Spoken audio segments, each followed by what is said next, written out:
Ladies and gentlemen, please rise for our national anthem.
Good morning, everyone, and welcome to the new Maryland Jockey Club at Laurel Park. I'm Dan Illman, along with Keith Fustel. It's a Sunday edition of Today at the Races. We've got 8 on the card today, Keith. Let's go back a little bit to yesterday, though. Kind of nice performance for St. Jude. Scary if this guy stays together for a few races in a row. Absolutely. That was his 4th lifetime start. 6 years old. Yeah, finally got 2 races back to back and had a beautiful setup. I mean, that duel, they went at it fast and furious. Beaver State and Swiftly Devil head and head right from the go. And, man, he was lurking. St. Jude just really methodically picked it up past that 5/16, and he's got a kick. And I like that 7/8 distance for him, maybe out to a mile. Let's hope he stays together. And, things look good in the future. Let's hope. It better be. He's 6 now. We'll see how much future he has, but he's certainly got a lot of talent. 87 buyer speed figure, rock solid for St. Jude. Connections told me after the race they'd like to stretch him out. They like the way he fires down the stretch. He's a big boy, about 1,200 pounds or so maybe he could handle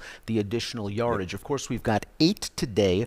Afterwards, you're going to want to stick around at Laurel Park. If you're here, we've got the big game watch party. Free admission, giant TV screens. You've got food and drink specials. Don't go home and sit with Uncle Elmer, who's going to be double dipping the nacho cheese sticks.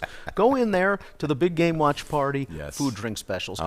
Prediction on the big game. Prediction on the big game. Well, I really don't like the red team, and I've carried a lot of, disdain towards them for a while now. They've been tough on my Ravens, but I think Philly, both sides of the ball, more talented. Who's the better team? We're going to find out. I'm going to give a slight edge to Philly. Field goal game when it's all said and done.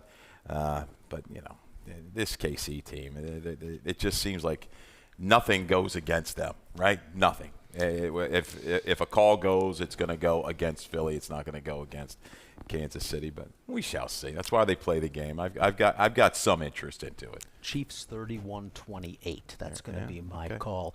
Let's take a look at the weather conditions for today's Sunday 8-race program at Laurel Park. As you can see, the track is muddy. 41 degrees, though. This track's probably going to dry out a little bit. Windy day, however. Winds coming out of the west at 14 miles per hour. And as always, keep an eye out on the early races to see if there are any significant biases, if horses are outrunning their odds on a certain part of the racetrack or by using a certain style. You got it. I thought yesterday, for the most part, was pretty fair, all in all, when we broke it down. We saw Speed the other day carry quite well through the opening 6 or 7 races. But another good performance yesterday. Take nothing away from all the hard ways. I thought that was a really good ride by the X-Man. Patient inside, worked that seam past the 5/16 to the quarter, kicked away. A little drift in through the stretch, but nice to see that one put it together for the win. Yeah, Jerry Robb said maybe he was waiting on horses once he made the lead. He flopped back to his left lead. It'll be interesting where he goes now. They don't write too many two X's, so either you put him back in for the 62.5 tag or you step him up into stakes. Jerry's got some nice 3-year-olds in the same boat looking for some stakes opportunities. Race number 1, we'll kick things off on the Sunday card with a 12,500 down to 10 maiden claimer at 5.5 furlongs. Maryland breds eligible for the $15,000 claiming price. Scratch the 7, Gala Dancer. It's kind of a big scratch in here. Before we get things going, though, remember that this is the kickoff leg of our early value pick 5. 12% takeout. It's the best deal in racing. 50-cent minimum wager. Keith, you've got a ticket. Yeah, we're going to work it down another ticket day that involves a single. We did get our single home yesterday. Unfortunately, we didn't catch the others altogether. But, hey, we're going to kick things off. 2, 5, and 6. Diane Lee got an opportunity. And speaking about Jerry Robb, Miss Serafina, we're going to throw that one in the 6. Race 2, 2 deep with the 2 and the 5. Super needy. Really took to rating perfectly last time. I think it's another good setup from just off the pace with jockey Kevin Gomez for Salzman and Clover Hill. Race 3, here's where I struggle in this race. 2, 3, 6, and 7. We've got a scratch of the 4 happy hour joker that kind of lessens the ticket. I was probably going to have to throw that filly in there, but we go 4 deep in race 3. Race 4, here comes the single. Fitness might find a new home in for the 12-5 today after a win with those blinkers. Look really good at Parks. Race 5, wrap it up. 2 deep. Royal Seamstress, True Sunshine, $24 early value pick 5. Take it with a 12% takeout. Well, let's take a look at our combined top selection in race number 1. We're going fishing for a first-time starter. The number 6, Miss Serafina. We saw Rob and the X-Man score yesterday with all the hard ways. Miss Serafina, I think, just catches the right field. If she has any ability, she's likely going to show it against this group. A $15,000 weanling purchase. She's a 1/2 to 1 wet track winner and 1 debut winner. There isn't a ton of black type in this pedigree, but I trust these connections, and I don't mind this outside post. That's it. You just said it. You're looking at a horse like Diane Lee, who's going to take a lot of play in here. Got an opportunity, I think, takes plenty of play. With the way this barn is cycling right now, I'm going to take my shot. Opportune time for Miss Serafina. Outer post, avoid the big bear out at the gate. Exaggerators 10% with the firsters. So, but you talk about 3 starters out of this mare, a winner and a runner-up. I'll take a shot with the 6, Miss Serafina. Got an opportunity as your second selection in this race, 1 of 2, along with Diane Lee, taking a big drop out of the 30 down to 24 level. Got an opportunity, was wired last time out in a slow-paced race by a runaway that was coming into that race in good form. She doesn't have a lot of early speed with the scratch of Gala Dancer. Does this one get the setup? That's it. That's the $1 million question in the shorter field. Going to hope that the likes of Diane Lee goes. Maybe this first of Noel's Dream has some speed, and even Miss Serafina got an opportunity. I do think will bring a kick. Might be just a little too late, but that 2-back try after that slower beginning, that made a nice big middle move just to flatten late. 5.5 just might be what the doctor ordered. And let's be honest, Diane Lee is simply the horse to beat because she drops, and with the scratch of the 7 now, there's a chance that Forrest Boyce is just going to put the number 2, Diane Lee, on the lead. She finished behind a horse that came back to Rampun, dropped down to 12.5 with a 58 Beyer speed figure. She changed back to her wrong lead, went in between horses last time at going 7, but 5.5 with her speed. She's obviously the horse to beat. You're going to have to take a short price. And just a little bit of a fade there. Luminous Seeker, Passages has come back to run well. Yes, and if Forrest clears early, she's as good as anybody in the country rating up top. She's just a great judge of pace, no matter whether it's on the front end or from off the pace. Yeah, Diane Lee, taking this drop here, they mean business, I'm sure. I gotta lean firster in here for a little bit more value. I want to quickly touch upon the 3 Noel's Dream, first-time starter by Lord Nelson, an exceptional wet track sire, winning at 19%. The dam has thrown 2 wet track winners. The dam's a 1/2 to Great Notion, our top sire here in Maryland, who loves it on a wet track, or at least his progeny does. $14,000 yearling. I've got this horse Matching up a work with Trey's Aries, who won yesterday for the Linda Albert Barn, 40 Buyers speed figure, so she wouldn't be a surprise either. No, wouldn't. And the Percassi, there are a couple debut winners. I thought that was on the synth. Was it an off track then? I might have missed that. So yeah, definitely take that into consideration for the 3 Noel's Dream and Tyus Lapastina. Moving on to race number 2. We're going 5.5 furlongs. It's a 12,005 down to 10. Now winners of 2 life. We've got a field of 6 in here with Super Needy, the 9-5 morning line favorite. That's the number 5. This is the kickoff leg of our 50-cent pick 4. If you get knocked out of the pick 5, don't despair. We've got a 50-cent pick 4 in race number 2. Super Needy, though, looks like the horse to beat. And we have a video spotlight for the number 5 Super Needy's most recent start. This was a pretty good effort, finishing ahead of 3 of the same horses that he is going to be facing here. I really like this performance. A little trouble 2 back on December the 1st. Put it together here, and Gomez got this gelding to relax very well through the first, I'd say, quarter, 3/16, 5/16 of a mile. Works outward here, makes a steady progression up to go ahead and get El Divino Nino. Just can't quite hold on. Moved into that flow 22-4-47 and 1. This is as good as this guy might be. I hope we don't have a little regression off of that. But, man, he's shown some promise. 2 of the last 3 are very good, and we talked about it. That was a little excuse 2 races back. That wasn't the easiest of trips, but I like this guy out in the clear to spy the speed and move into it and prevail. He's got some wet track pedigree as well. We see that the track has been upgraded to good right now. Super Needy's a 1/2 to 3 wet track winners. The Second Dam was a winner on the wet track as well. Let's talk a little bit about your second pick. That's the number 2. Put the Past Behind, going out for Diane Marisi. This barn has been going great guns right now, and the runner-up from the race last time out came back to earn a 59 buyer when placing at Charlestown. This is one where I can thrust into the end of the flow here and stay, kind of a little bit like Corrales' horse yesterday. Great tab by Dave Rodman. That was Sweet Heidelberg, right? They got it done, but I can see that coming. A little tougher field, I thought, up at Penn. Back here, 10 post 2 races back, overcame that to run a really big race. Slim lead mid-stretch, just to fade late. Beach Cowboy Win No Joke came back to win, running against the right guy. On it or just off the pace. Yes, put the Pass Behind with a good break is going to be there a long time. If only the 3 El Divino Nino wasn't 1 for 22 lifetime, I would probably like him a lot more. We saw him give a game try against Super Needy where he was doing some of the heavy lifting on the lead. And then last time out at Charlestown, he caught a sloppy track fine. But it was also a race where they ran 1-2 all the way around the track. There was no closing, and maybe that worked against El Divino Nino. But considering that he's going to take some money and his lifetime record, lots of seconds and thirds, that's where I'm going to keep him. Yeah, he's going to make an impact. There's no doubt he's going to be into this race. Had a brutal kind of a trip. You get that 8 post at Charlestown going 7 or 6.5, and you're the Maryland horses that kind of go up there. Sometimes they're just a beat slow through that first 16th, 1/8 of a mile, which can just take you right out of the mix at Charlestown. Back to a favorable spot here. A little drop down in class in the 5.5. It should work for El Divino Nino, but you're right. That record's just scary to be confident to put this one on top. I have never been a fan of the number 1, Not So Holy. This horse has been the beaten favorite in his last 3 starts, but I will say this.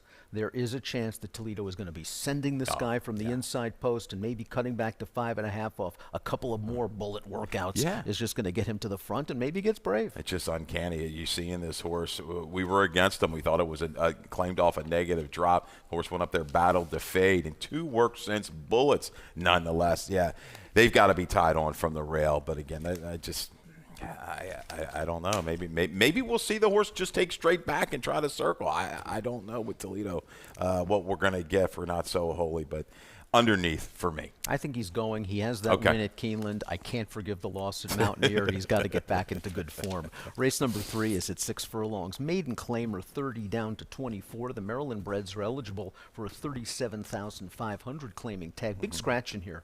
The 4 Happy Hour Joker was going to take some major play. Another Hope the 6, X-Man, Jerry Robb 5-2, Angel Cruz on the 5-7's Magic, Tyler Connor on the 3, Tuned to the Moon. This race is the first leg of the 20-cent Chesapeake Pick 6. It is our jackpot wager.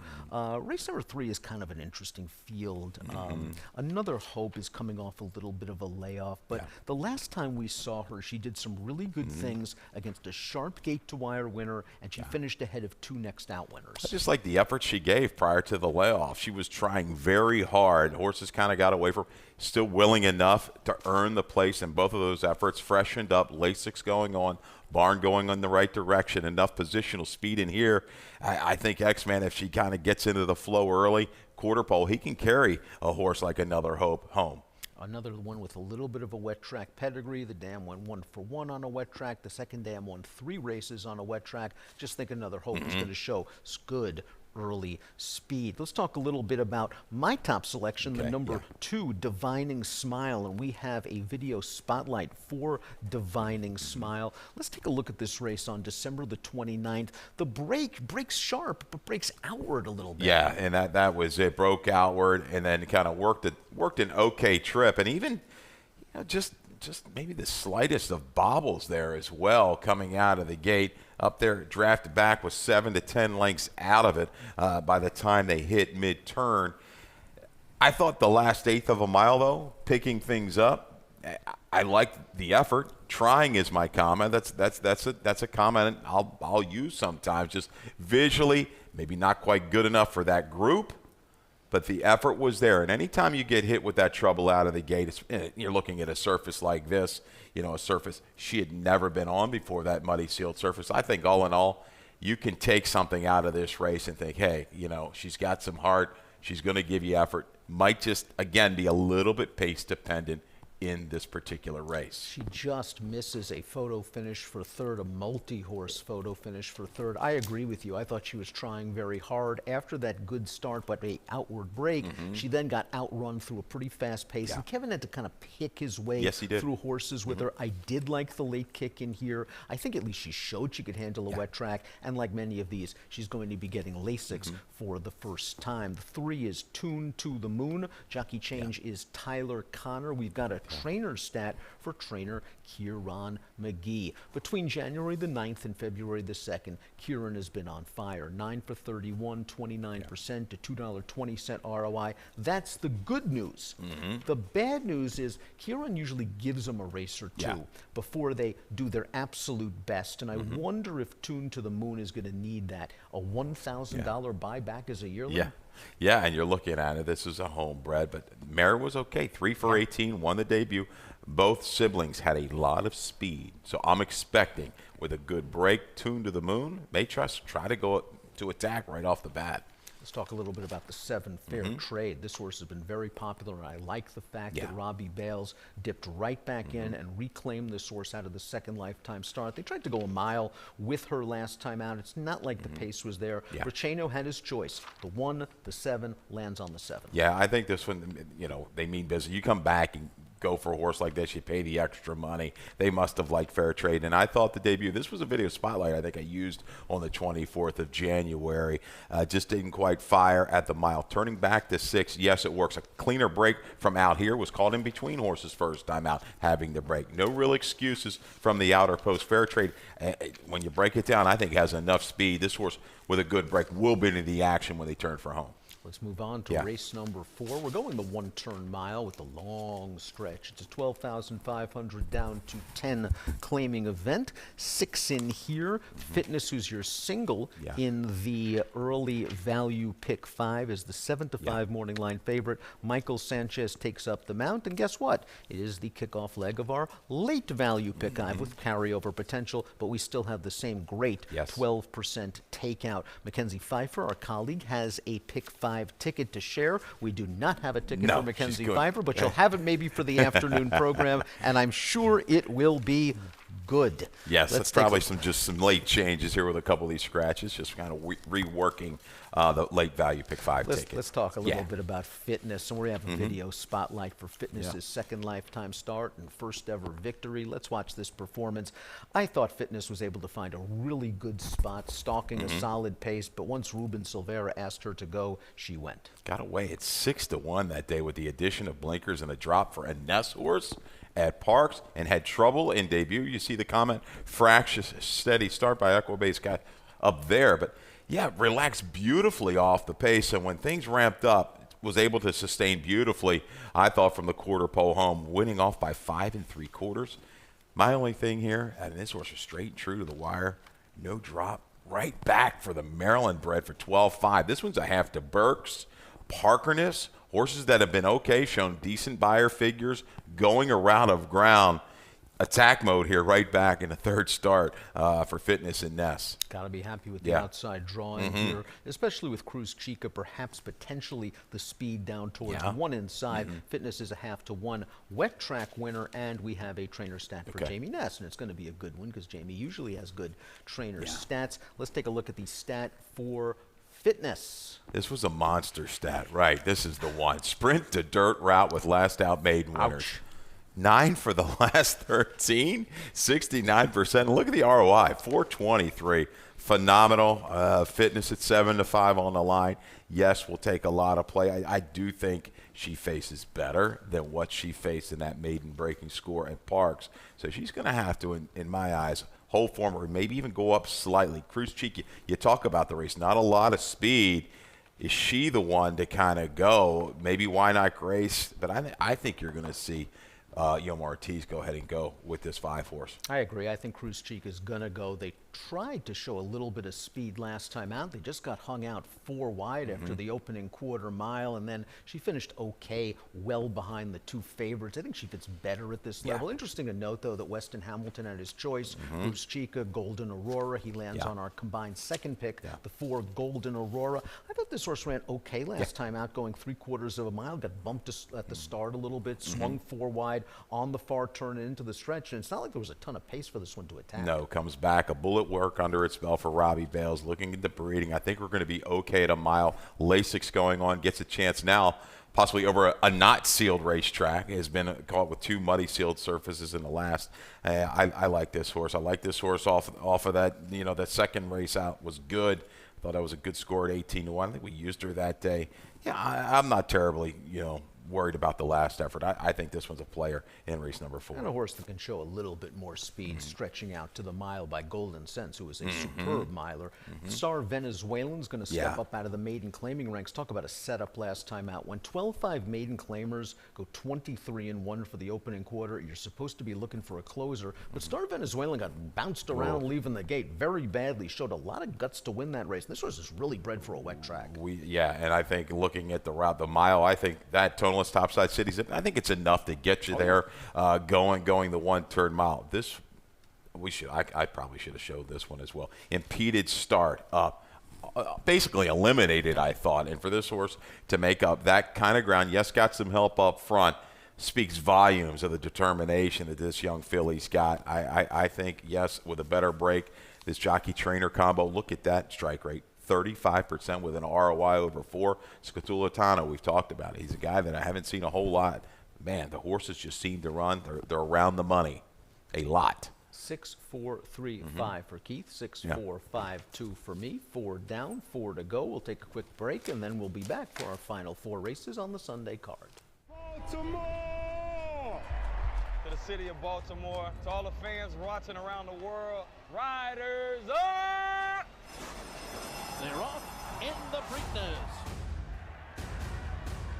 All eyes of the world will be on Baltimore. They're head and head. Seabiscuit leads by a length. Seabiscuit is the winner. And it was a powerhouse race again by the big, strong Secretariat. Sunday Silence takes the lead at the quarter pole. American Pharaoh, phenomenal in the Preakness. And the filly did it! Rachel Alexandra!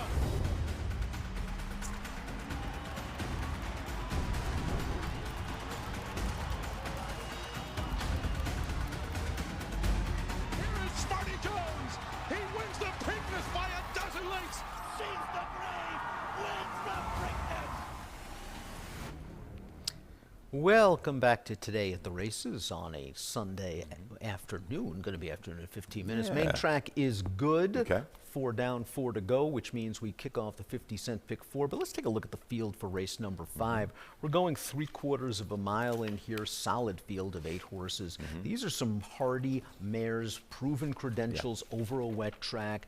Which is a starter optional claimer. The optional claiming price $12,500. The starter allowance $8,000. Royal Seamstress 9-5 on the morning line. And again, this is the first leg of the late 50-cent pick 4. 4, I think this is a wide open race. We have to talk about Royal Seamstress at least just a little bit, because she looks like the main speed, taking a drop in class, and she just never really got a breather last time out. She was hustled out of there from the inside post. She was almost immediately confronted by 2 other horses, and she hung in there till about the 16th pole before she got tired. The dam went 2 for 7 on a wet track, so that's not really an issue. I don't think she's going to have to work as hard to get to the lead here. I don't think so. Will Neolithica go ahead and try to send from the inside? She may.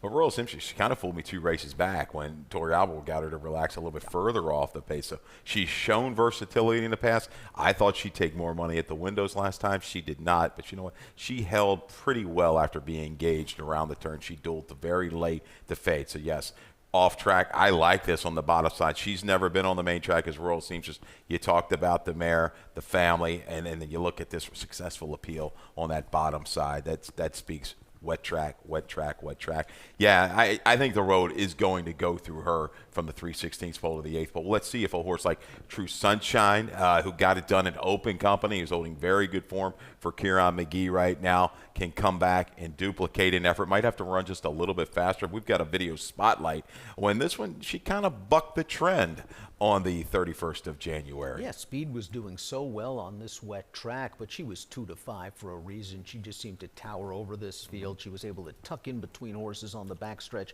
gets outside it into the clear, and Tori Alba has no problems in hailing this exhausted pace setter at the 16th pole. Now, the Beyer came back kind of light, 59. True Sunshine is going to have to improve off of that race, but she does have some back races, most notably the 3 starts back that puts her in the mix, and I think she's tactical enough to adapt to any kind of race flow. And I think the drier the track, the better for her. Her best number was on that fast track. If the wind picks up a little bit and this track dries out, I think that's going to help her chances even more. And just talking about the speed in here, Neolithica, True Sunshine. Also the 7, I forgot to mention, coming in. Annie Works Too Much. Could be part of this flow. Looks like a horse that wants to go ahead and go. Best work is done on the front end.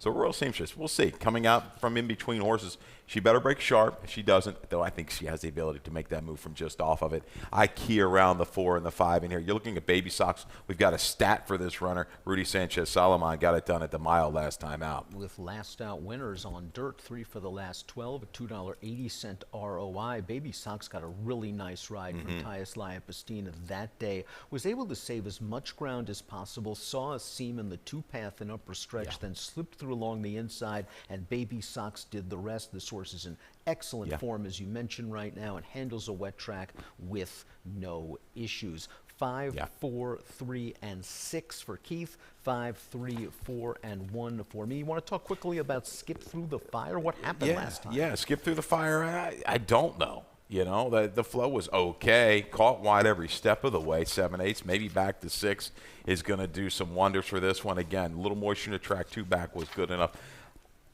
Gonna need a little help, but I think she's gonna get it today. And the Corrales runners, we're gonna respect for sure.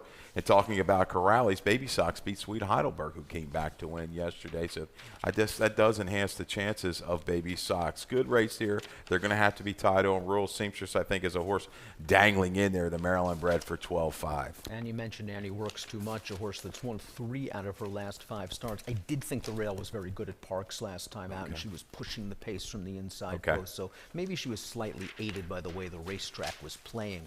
Let's move on to race number 6. This is a nice field of some salty older horses going a 1-turn mile, 7,500 down to 6,000.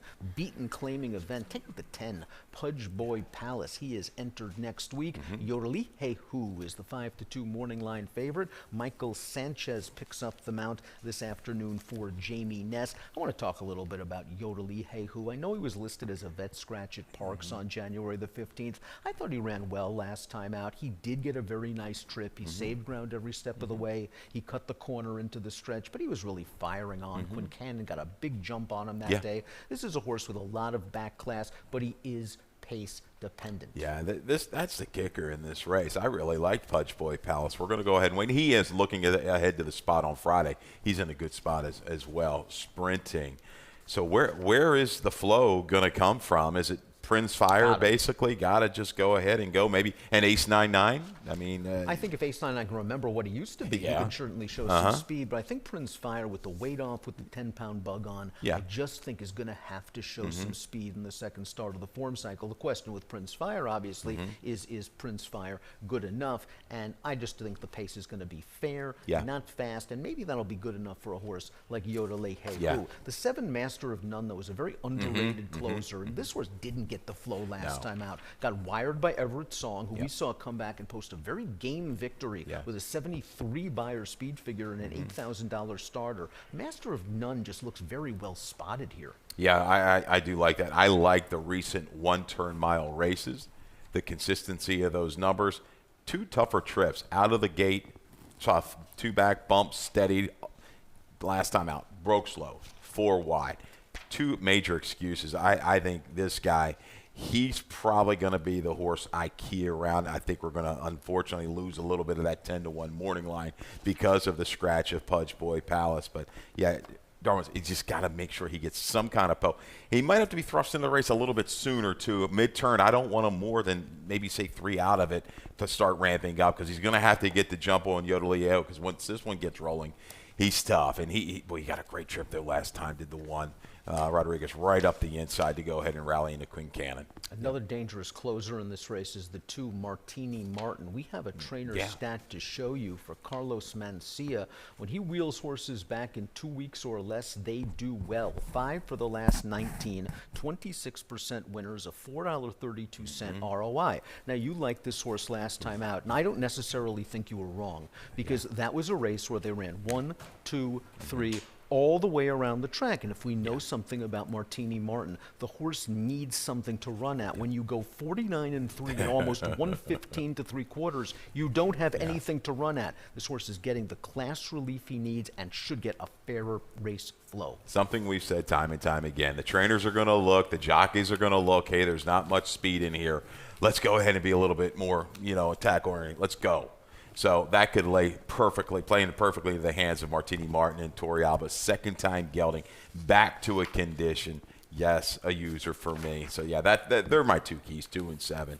Yodelei is going to take plenty of play. Hopefully I can get that one out of the exact, although I know you need it. But Martini Martin, that number was, and the number plays last time. The Beyer speed figure just goes ahead and plays right in here. Won't be a big price. We also have Captain Cardo in there, and it's worth noting, Jose Corrales has been on a real roll this week. What is it, 3 winners? Captain Cardo, another horse that might have been compromised by a lack of pace, a race where they ran 1-2 around the track last time out. I would not be surprised at all if they revert to the late-running tactics that have worked well. Maybe they tried to get a little bit too close, realizing that the pace was going to be slow, and it took this horse out of his game. It's been a long time, right, since when you're looking back, you got to go back. But coming back here, you get the condition, okay? Gets the condition here. That's going to work. Captain Cardo, I don't see him as winning, but you talk about Corrales right now. Anything Corrales a Rojo combo. But again, Exacta Tri-Super, as I like to preach, will not be left out. No. Let's move on to the feature, race number 7, 5.5 furlongs, high-level optional claiming event, 55,000 the claiming option. We've got 6 in here, and on their best days, these horses are stakes classed, including the number 6, Sevens 11. Sevens 11 was what, second in the DeFrancis, was it? Back in General George. Second in the General George, behind a horse named Post Time, who we're very familiar with. The question is Sevens 11 that kind of horse at this point? We do have a video spotlight for Sevens 11's most recent race. Let's take a look, because he was involved from the start over this wet track, and he gets run down by a horse that's just in super form. Yeah, really good form. 7-11 goes ahead and makes this move into the flow, pokes ahead in front at the quarter pole, and it looks like, he might go ahead and be gone. He's been fine on and off track, but this particular afternoon, Mr. Antonelli was just too much, shifted out and sustained. Left lead there for 7-11. I thought, now he switches back. I thought he would still stay on just a little bit better. Numbers, he's got to pick it back up a little bit. He's going to take plenty of play in here. Yeah, you've got him line 2. I mean, you look at the record. He's going to be able to spy some of the speed. You've got some quick runners in here. Callan, man, very fast, cold feet off the fresh, and will probably go ahead and go. He's just going to have to bring a little bit better finish than what he showed last time. I know the 5.5, maybe that's going to be the key for him, but I'm going to try to beat him with the 5. This is a horse you don't have in the mix at all. Paradise Valley for Kate DeMasi. I respect that. She does very good work, especially shipping horses down here. And this horse last time out might have been out a little bit for the experience. It looked like it to me. An overland trip, a little lackluster all the way through and through. Sharper second time out. I've got a little stat here. 16 for 60. Dirt sprints, second after this kind of break for DeMasi. ROI 283, and we've got another stat. We can throw that right up right now. We can run that one back if we can. Talented Man for Michael Moore, who had a recent winner here, if I'm not mistaken, Dan. Michael Moore, another good Parks-based trainer and Talented Man, a horse with some back class. I really think the layoff is key here for Talented Man. More 2 to 4 month layoffs, 3 for the last 10, 332 ROI. Talented Man is a speed ball. I just think the way he tired last time out, it didn't look like he had a ton of excuses. It was like he was crying out for a break. And he has one-off layoffs in the past, and maybe he can just sort of sneak away to the lead under Andy Hernandez. To me, the key in this race is the 2 no easy days, because I can just see this horse tracking if the 1 decides to go after the 3, and we know he's classy enough to win. Yeah, a little moisture still within this track. 5 for 5 in the money, 2 wins for no easy days. Had some trouble last time out behind Prince of Jericho. Kind of thrown off his game. Vied, steady between 3/8. When those better horses got away from him, he had no chance to make it up. But he ramps back. He likes this racetrack. I do think if he comes away unscathed the first 1/8 of a mile, Toledo will have this one in striking position to bring a finish. I'm looking for one of these 2 to stalk and pounce. What do you do with the 1 Cold Feet, a horse that's had success recently on the turfs, won 3 out of 4 starts on the grass, but has also done well on dirt, now returning off a layoff for Cal Lynch? Yeah, I just think it's not going to be easy for him. He's really going to earn. He's going to show it to me. Work's coming in okay, but with Talented Man to his outside, if they both break together, I don't see how one gets away from the other, and I think they get tangled up in a duel. And that could set things up for horses in the second flight. Most likely, no easy days and 7s 11. Let's complete the card with race number 8, 5.5 furlongs, maiden claimer, 12.5 down to 10. Maryland breds eligible for the 15 grand. Claiming price, the 3 Hey Alexa is scratched. The number 1 More Bubbles will be piloted by Angel Cruz. The 7 is Sweet No No, 6 to 5 on the morning line, and I won't be surprised if Sweet No No shows a lot more speed than last time because the break was not good. Let's go to the video. We've got a video spotlight from that race on the 18th of January, including Born Charmer as well. We see Sweet No No getting pinched a little bit out of there, and it really takes. Watch him from the 6 hole is Sweet No No, number 6, and just smashed right there. They're forced to take it all the way back, and that just hurts Sweet No No's chances in this race. Obviously, you've got to make up a ton of ground. The fact that Sweet No No made a prolonged mid-race move, has just moved into 3rd, and is actually going to poke ahead into 2nd, turning for home, you understand why this horse flattened out. This is a very tough trip. If she breaks from the outside here, I think she goes right to the front. Exactly. I think that's the key. She shouldn't have any real adversity unless Born Charmer comes away awkwardly to the outside. All things being equal, Sweet No No looks like the flow here. Bella Creed is the number 2 as we take a look at her. She's flattening out just a little bit against Sweet No No. Take a look at Born Charmer, kicking on at the very end of this race with a little bit of a bid. Bella Creed's where I'm going to go, a little bit of a price play. A horse that just didn't do much at Laurel last time out, but I thought at Charlestown most recently she did okay. The question is if you want to believe that figure. A 24 actually makes her competitive in this race. She was sort of inside at the back of the pack. She swung very wide into the stretch. She didn't change leads, but she was also wired by the favorite that day. The dam did win on a wet track. I'd like to see Bella Creed get into the race a little bit sooner, though. Yeah, she better. She better start picking it up a little bit. But as you say, all these newly turned 3-year-olds are getting LASIK. You just don't know the effect sometimes, and these horses can make big jumps, the lesser experienced ones. And I'm looking for the 1. I think More Bubbles is a horse. You completely toss the return try on the 29th of December. Muddy sealed surface. Carried out the start, caught 4 wide. J-Rod was named that day. That was first-time blinkers. Took some play, right? 6 to 1, close to 7 to 1. He was going to ride back. He was named. That you get beat 30, you're top right, and you decide, okay, I'm going to come back on a maiden 15. That wakes me up. We're going to go first-time Lasix, and I think we can run a stat. We have a stat for Carlos Mencia. Yeah. Experienced horses, first-time Lasix, 5 of the last 17, almost a 30% strike rate, 589 ROI. More Bubbles was listed as a Parks Vet scratch on January the 15th. I just think this horse loathed the muddy track last time out. And as this track dries out, I think it's good news for More Bubbles. And I thought she ran an underrated race two-back when just simply in over her head. Yeah, and I'm not, like I say, I talk about the works. I'm not a huge works guy. I want to see consistency, but that January 18th kind of jumps out at you. You're one of 80. You're maiden 50. So, you know, that speaks to me a little bit. So I think More Bubbles with an appropriate break. Maybe she's the one to go ahead and kind of track Sweet No. If she breaks really good, maybe she goes ahead and goes. Second time Blinkers gets a fair shot out of the gate. Should be into it early. Pawtucket Shuffle's my second choice in here. Jockey Zambrana had his choice. The 4, the 5 lands on Pawtucket Shuffle. Another horse getting Lasix for the first time. Shipping down from New York, where she finished directly behind a horse that came back to graduate at that 25,000 state bred level with a 44 Beyer speed figure. A horse with a closing kick, but boy, when you're cutting back from a mile to 5.5, there is always the fear that you're just going to get completely outrun. The good thing is you're looking at the field, the rest of her competition, they're not lighting it up 22, 46 and change. So, yes, I think she'll be a little bit closer by the time they turn for home. 1764 for Keith, 2514 for me. Value play time for the Sunday card here at Laurel Park. Keith's going with race number. That's all I'm going to go with. Race number 3. Right. Divining Smile. I thought this horse had a sneaky little late run last time out. Donovan Houghton, I think, does a good job, but doesn't attract too much play at the windows. I think this could be a good spot for Divining Smile. I like that. I'm just trending in the right direction. Every figure is going up and up and up.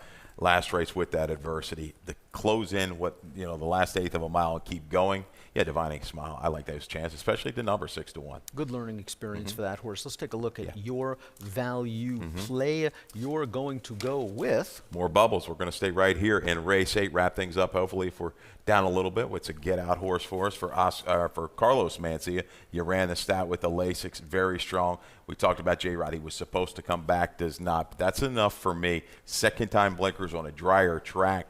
This one could be into the mix very early and show a big form reversal from that last race on the 29th of December. Second time off a short layoff as well. That's it for this edition of Today at the Races. Mackenzie Pfeiffer and Callie Francois and Dave Rodman will take you through the afternoon.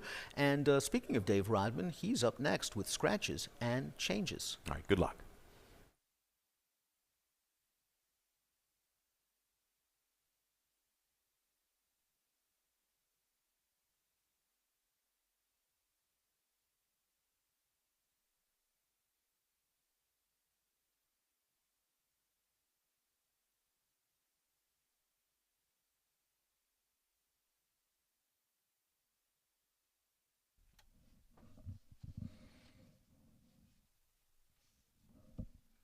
Good afternoon and welcome to Laurel Park. 23 minutes to post time. Track condition good. Cloudy skies, temperature in the low 40s, winds out of the northwest at about 15 miles per hour.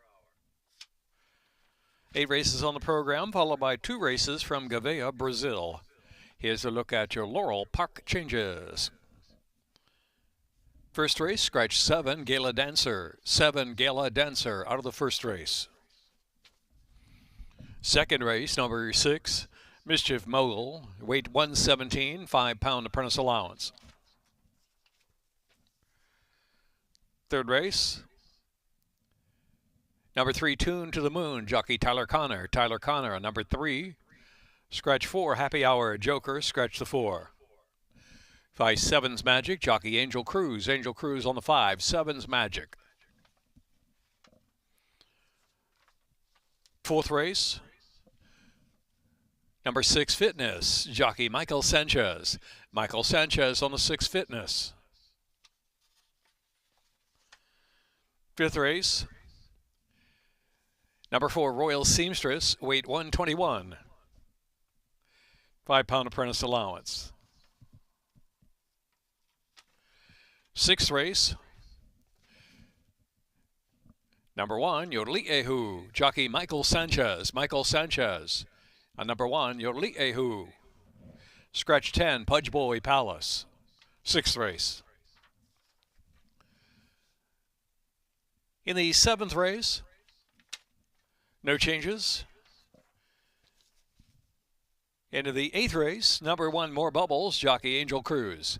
Angel Cruz on the 1, More Bubbles. Scratch number 3, Hey Alexa. Number 5, Pawtucket's Shuffle. Weight is 115, 5-pound apprentice allowance. 2 races following our live card from Gavea, Brazil. Track condition good. Value pick 5 plays early and late with a 12% takeout. Early pick 5 starts in the opener, mandatory payout. Early pick 5, carryover potential late pick 5. Chesapeake pick 6 starts at race 3, carryover 1,206. Jackpot super high 5. 6th race, carryover a little more than $1,900. Good luck this afternoon at Laurel Park.